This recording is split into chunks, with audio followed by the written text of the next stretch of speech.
네, 오늘 이 말씀은 예수님께서 유년 시절에 부모님과 함께 예루살렘에 올라가서 유월절을 지키던 장면 속에서 예루살렘 성전 안에서 또 선생님들과 함께 질문을 받고 또 대답하는 그러한 장면으로 오늘 본문이 이루어져 있는데요. 오늘 본문을 자세히 보시면 40절과 그리고 52절 말씀을 중심으로 이 사건이 기록되어 있는 것을 보게 됩니다. 40절을 한번 읽어보시겠습니다. 40절, 2장 40절입니다. 아기가 자라며 강하여지고 지혜가 충만하여 하나님의 은혜가 그 위에 있더라. 52절입니다. 예수는 지혜와 키가 자라며 하나님과 사람에게 더욱 사랑스러워 가시더라 라는 이 두 구절을 중심으로 양 끝에 있는 이 두 구절과 중심으로 해서 안쪽으로 이 사건이 펼쳐져 있는 것을 볼 수 있습니다. 이러한 구조를 우리는 인클루지오 구조라고도 하고 샌드위치 구조라고도 합니다. 그래서 이 두 사이에 지금 오늘 이 그 성전에서 예수님께서 가르치셨던 이 장면은 사실은 무엇을 위해서 기록이 된 것이냐 하면 앞과 뒤에 나오는 아이가 자라며 강하여지고 지혜가 충만하여 하나님의 은혜가 그 위에 있더라.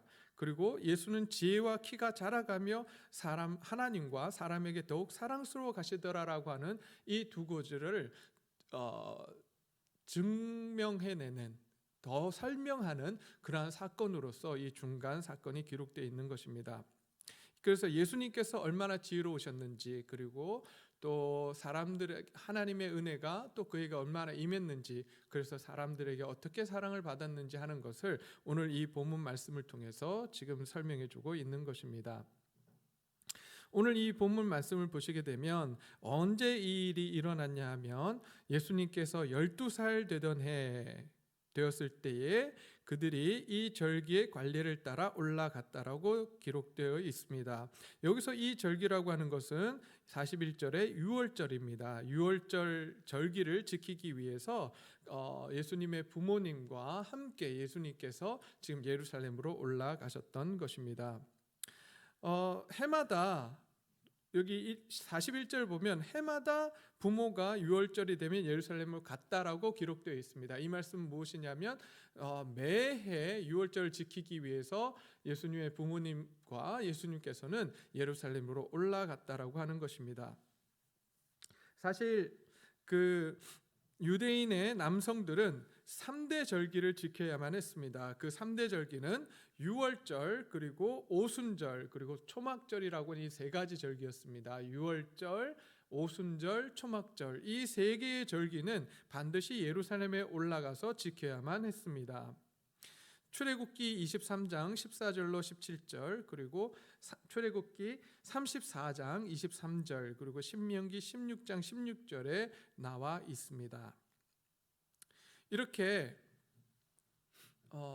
예수님과 예수님의 부모님께서는 이 유대인의 율법대로 이 절기를 지키기 위해서 매해 올라가셨던 것입니다. 특별히 오늘 누가는 그 중에서 유월절을 강조하면서 매해 지키고 12살 되던 해에도 지금 유월절을 지키기 위해서 올라가셨다라고 말씀을 하고 있습니다. 그렇다면 왜 굳이 유월절일까? 이런 생각을 한번 해보게 되죠. 바로 유월절이라고 하는 그 의미가 주는 것이 있습니다. 유월절이라고 하는 것은 그 이집트로부터 이스라엘 백성을 구원해낸, 하나님께서 구원해낸 그 날입니다. 그래서 이스라엘 백성들이 그 구원의 하나님을 기억하고 구원하신 그 하나님을 찬양하는 그러한 절기였습니다. 그러기에 예수님도 유월절에 어린 양 되시지 않았습니까? 그래서 이 절기를 또한 강조하면서 예수님께서 이 세상을 구원하실 것이라고 하는 것을 미리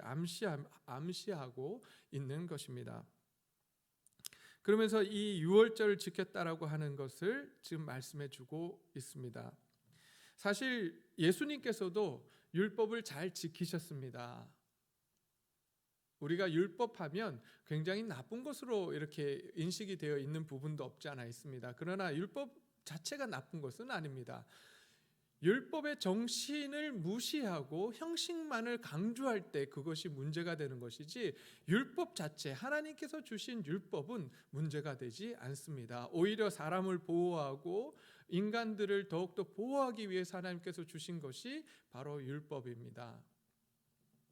그러기에 우리는 율법의 정신이 어떠한 것인지 우리는 계속해서 생각하면서 그 율법 속에 들어있는 하나님의 마음과 하나님께서 그 율법을 만드신 정신을 찾아내려고 노력해야 할 것입니다. 그리고 그것들을 지켜나가려고 노력해야 할 것입니다. 자, 이렇게 유월절을 지키고 이제 이 43절 보니까 그 날들을 마치고 돌아갈 때에 예수님께서는 예수는 예루살렘에 머무셨다라고 기록이 되어 있습니다. 그런데 예수님의 부모는 이를 알지 못하고 동행 중에 있는 줄로만 알고 이제 그냥 길을 떠납니다.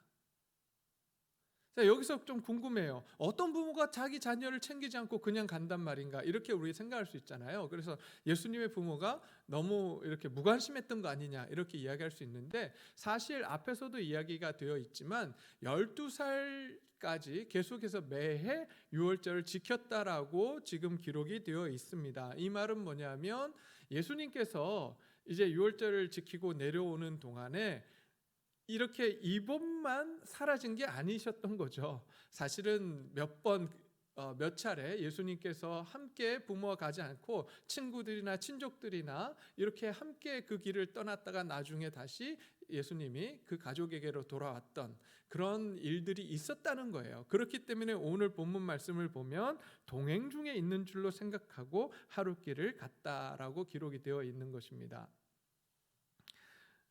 뿐만 아니라 그러면 도대체 동행이 어떤 사람들인가 이렇게 저희가 궁금할 수 있잖아요. 그 당시에는 그 마을, 나사렛 마을 사람들이 함께 어쩌면 그 나사렛 마을 사람들은 씨족 사회였기 때문에 거의 다가 친족이고 친지였을 겁니다. 아마 서로가 잘 알고 있던 먼 친척벌의 사람들이었을 거예요. 그런 사람들이 이제 함께 하나님의 절기를 지키기 위해서 올라갔던 것이죠. 그러기에 더욱더 친했고 더욱더 그들은 함께 가면서 여러 가지 경비도 절감하고 그리고 여러 가지 위협으로부터 또한 보호받는 그러한 여정이었을 것입니다. 그러기에 혼자 가지 않고 함께 가는 그러한 절기의 행렬이었습니다. 근데 예수님께서 거기 계시지 않았던 거죠. 예수님께서는 그 행렬에 있지 않고 오히려 성전에 계시면서 성전에서 하나님의 말씀을 나누고 있었습니다. 부모님들이 하룻길을 갔다가 없으니까 다시 하룻길을 옵니다. 하룻길을 왔다가 찾는데 또 하루를 보내요. 그래서 성경을 보게 되면 46절에 사흘 후에 성전에서 예수님을 만났다라고 기록되어 있습니다. 이때 어머니 마리아가 이렇게 우리 예수님께 이야기합니다. 아이야, 어찌하여 우리에게 이렇게 하였느냐? 보라, 내 아버지와 내가 근심하여 너를 찾았노라라고 합니다. 그때 예수님께서 이렇게 말씀하십니다. 어찌하여 나를 찾으셨나이까? 내가 내 아버지 집에 있어야 될 줄을 알지 못하셨나이까? 하시니 그 부모가 그 하신 말씀을 깨닫지 못하더라라고 말씀합니다. 예수님께서는 태어나신 이후로부터 아마 마리아가 예수님께 그 이야기를 했을 겁니다. 어떻게 예수님이 태어났는지, 천사가 나타나서 어떻게 이야기를 했는지를 계속해서 이야기해 줬을 것입니다.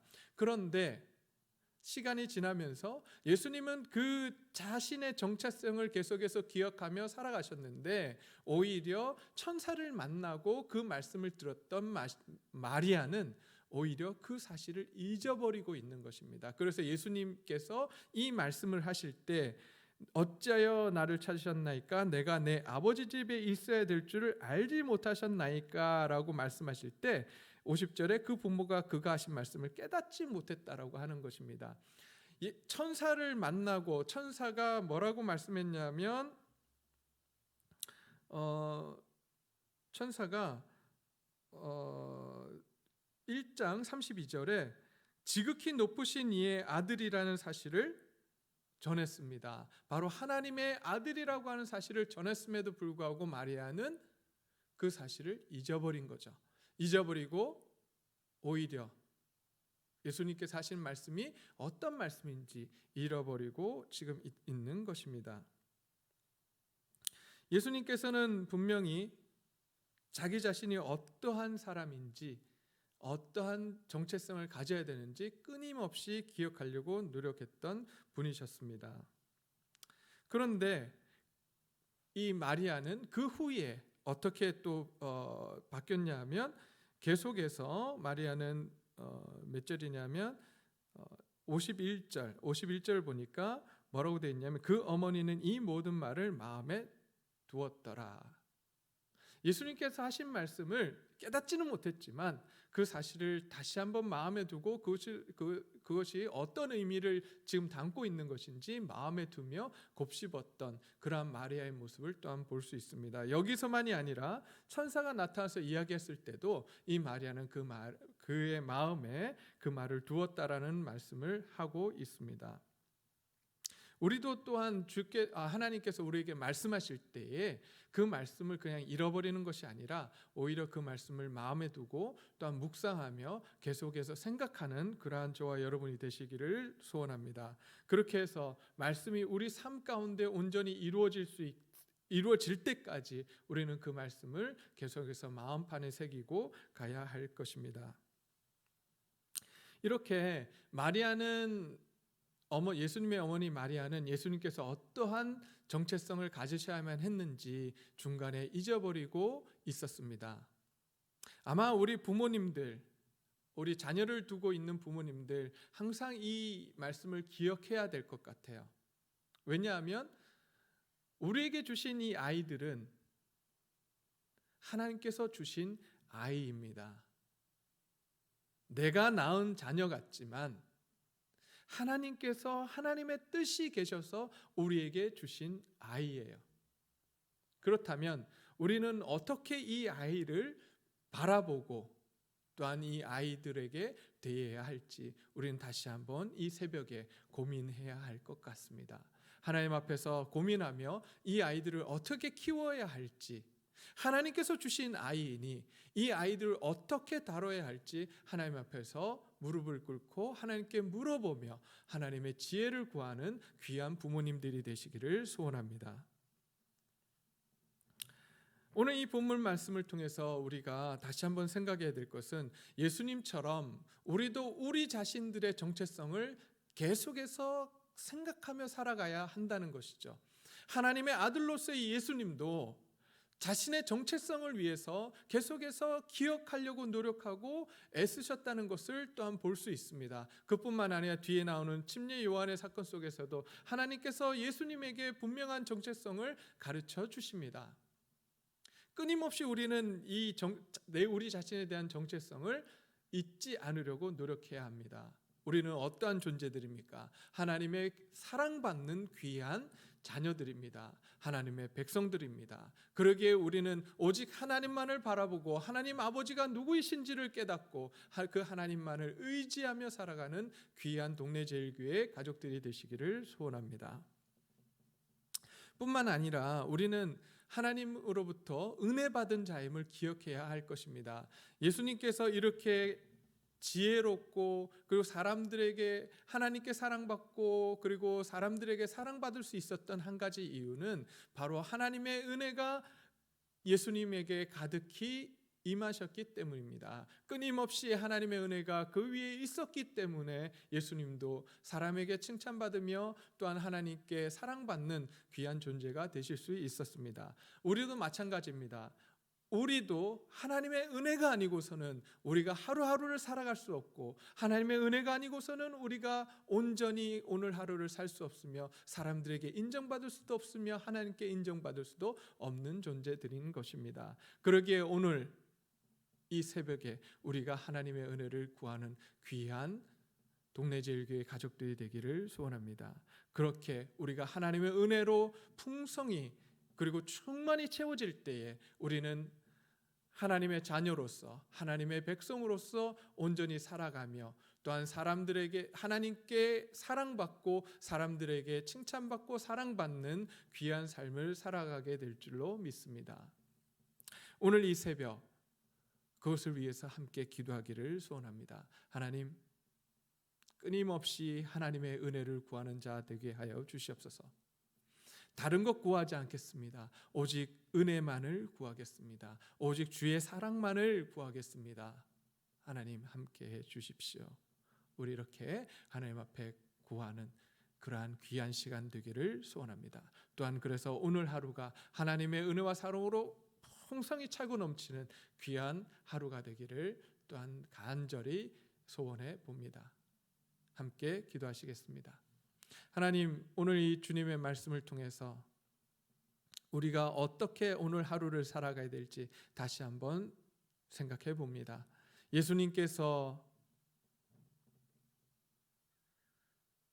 하나님의 은혜로 가득 채워져서 사람들에게 또한 하나님께 사랑받는 그러한 모습으로 서셨듯이 우리도 이제 주의 사랑과 주의 은혜로 가득 채워져서 하나님께 칭찬받으며 사람들에게 칭찬받는 귀한 하나님의 자녀여 백성이 될 수 있도록 주님 역사하여 주시옵소서.